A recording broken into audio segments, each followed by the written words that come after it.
नमस्कार। चलिए आज एक ऐसी जबरदस्त कहानी को समझते हैं जो हमें सिखाती है कि कैसे वो लक्ष्य हासिल किए जा सकते हैं जो बिल्कुल नामुमकिन लगते हैं।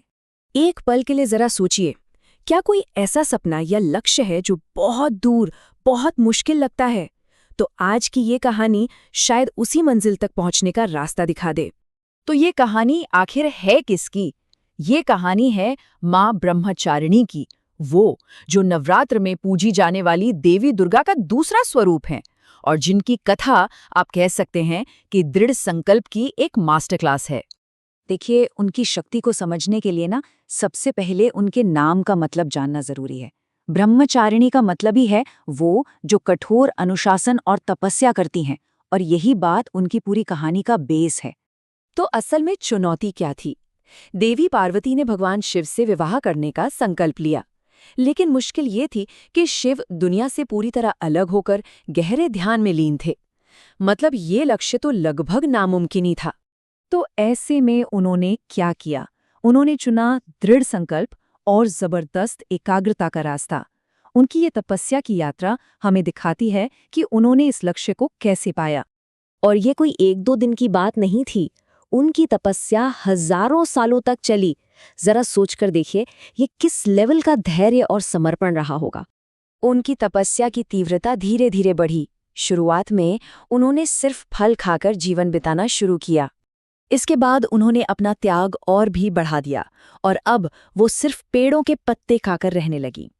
ये उनके अनुशासन का अगला लेवल था। और फिर उनका त्याग अपने चरम पर पहुंच गया। उन्होंने खाना पीना पूरी तरह छोड़ दिया और केवल हवा पर जीवित रहीं। ये एकाग्रता और आत्मनियंत्रण का वो स्तर था जिसकी हम कल्पना भी नहीं कर सकते। तो इतनी जबरदस्त तपस्या का नतीजा क्या हुआ? कहते हैं कि उनका ध्यान इतना गहरा और शक्तिशाली था कि उसने पूरे ब्रह्मांड का ध्यान अपनी ओर खींच लिया, और आखिरकार भगवान शिव ने उनके समर्पण को स्वीकार किया। चलिए, ये तो हुई कहानी, लेकिन आज की जिंदगी के लिए इससे क्या सीखा जा सकता है? माँ ब्रह्मचारिणी के हाथों में जो चीजें हैं वो सिर्फ चीजें नहीं हैं, बल्कि ये हमारी अपनी अंदर की ताकत के सिंबल हैं। जैसे कि उनकी जपमाला ये भक्ति और ध्यान का प्रतीक है, जिसे हम आज की भाषा में कह सकते हैं माइंडफुलनेस और फोकस। उनका कमंडल सादगी और अनुशासन को दिखाता है, यानी कि मिनिमलिज्म और सेल्फ कंट्रोल। और उनका नंगे पैर चलना त्याग और दृढ़ संकल्प का प्रतीक है, जिसे आजकल रेजिलियंस और ग्रिट कहा जाता है। तो सवाल ये उठता है कि इस तरह की एकाग्रता और दृढ़ संकल्प कोई अपनी जिंदगी में कैसे ला सकता है? इसके लिए एक बहुत ही प्रैक्टिकल टूल है, बीज मंत्र। ये है माँ ब्रह्मचारिणी का बीज मंत्र। देखिए, ये सिर्फ कुछ शब्द नहीं है। इन्हें एक ऐसी शक्तिशाली ध्वनि माना जाता है जो हमारी एकाग्रता और आंतरिक शक्ति को जगा सकती है।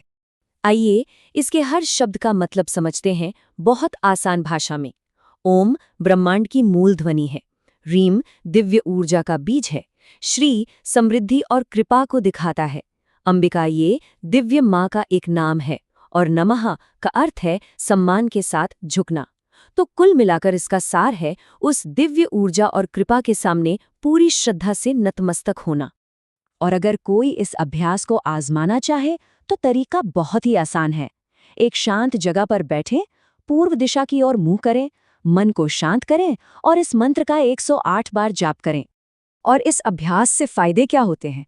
ये हमारी एकाग्रता को बढ़ाता है, मन को शांति देता है और अपने लक्ष्यों को पाने के लिए जो दृढ़ संकल्प चाहिए उसे बनाने में मदद करता है। तो चलिए अब इस पूरी कहानी का सार समझते हैं। हम सब के लिए इसमें सबसे बड़ा सबक क्या है? देखिए, सबसे बड़ी सीख यही है।